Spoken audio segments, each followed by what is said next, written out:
রমজানকে কাজে লাগানোর জন্যে আগে থেকেই প্রস্তুতির প্রয়োজন আছে। যে ব্যক্তি নামাজ পড়ে না 5 ওয়াক্ত, রমজানের প্রথম দিনেই সে 5 ওয়াক্ত নামাজে হয়ে যাবে, এটা কিন্তু ডিফিকাল্ট। এই জন্য এখন থেকেই নামাজের চর্চা করতে হবে। রমজানে কয়েকটা কাজ খুব বেশি বেশি গুরুত্ব দিয়ে করবেন। 1 নাম্বার, জামাতের সাথে 5 ওয়াক্ত সালাত পারা যাবে ইনশাআল্লাহ। 2 নাম্বার, নিজের মালের যাকাত দিয়ে দিবেন। এটা কি ব্যবসায়িক সমিতির উদ্যোগে প্রোগ্রাম?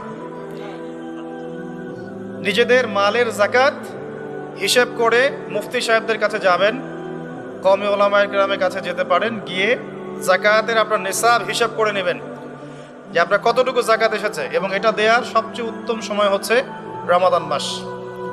যাকাতগুলো দিয়ে দিবেন, আল্লাহ পাক তৌফিক দান করুন।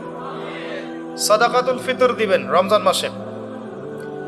তারাবির সালাত অবশ্যই অ্যাটেন্ড করবেন, তারাবির সালাত মিস করবেন না। পরিবারের ব্যক্তিদেরকে একসাথে নিয়ে ইফতার করবেন, আলাদা আলাদা করে করবেন না।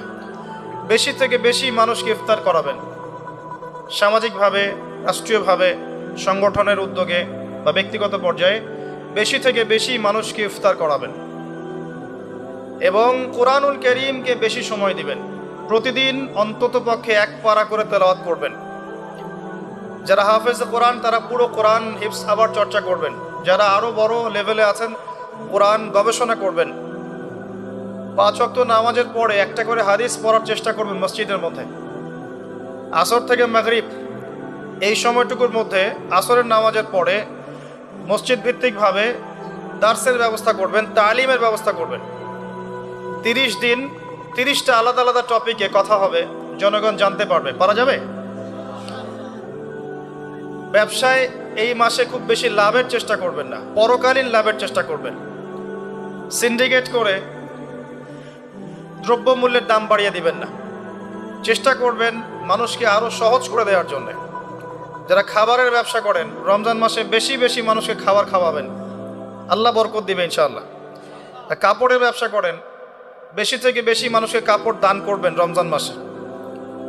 রমজানে মুসলিমদের নিত্য প্রয়োজনীয় যে দ্রব্যগুলো আছে এগুলো যারা বিক্রি করেন তাদের প্রতি অনুরোধ থাকবে যে কৃত্রিম সংকট সৃষ্টি করে দাম বাড়াবেন না, বরং মানুষের জন্য সহজ করে দিবেন। আল্লাহ আপনার রিজিকে বরকত দেবে ইনশাআল্লাহ। বিশ্বের প্রায় প্রতিটা মুসলিম কান্ট্রিতেই রমজান মাসে দ্রব্যমূল্যের দাম নিয়ন্ত্রণে থাকে, কমে যায়, ইল্লাল বাংলাদেশ ছাড়া। কিন্তু আমরাই 90% মুসলিমের দেশ।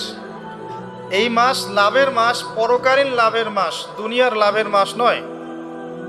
বরং রমজান আসার আগেই পুরো মাসের বাজার এবং ঈদের শপিং করে ফেলে দিবেন। রমজান মাসে বেশি বেশি মার্কেটে যাবেন না, এবং স্ত্রী সন্তানদেরকেও বেশি বেশি মার্কেটে যেতে দিবেন না। বরং এই মাসে পর্দা আরও বজায় রাখার চেষ্টা করবেন।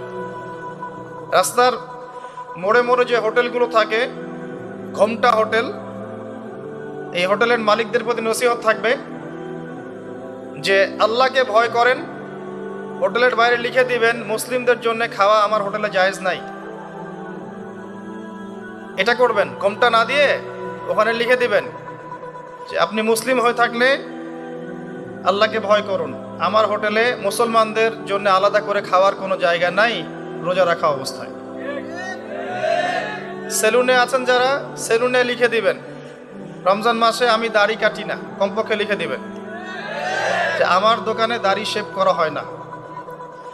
রমজান মাসে আল্লাহওয়ালা হয়ে যান, লাআল্লাকুম তাত্তাকুন, তাকওয়া অবলম্বন করতে হবে। কিছু টিপস বলে দিলাম। সবচেয়ে বড় কথা হচ্ছে মানসিক প্রস্তুতি।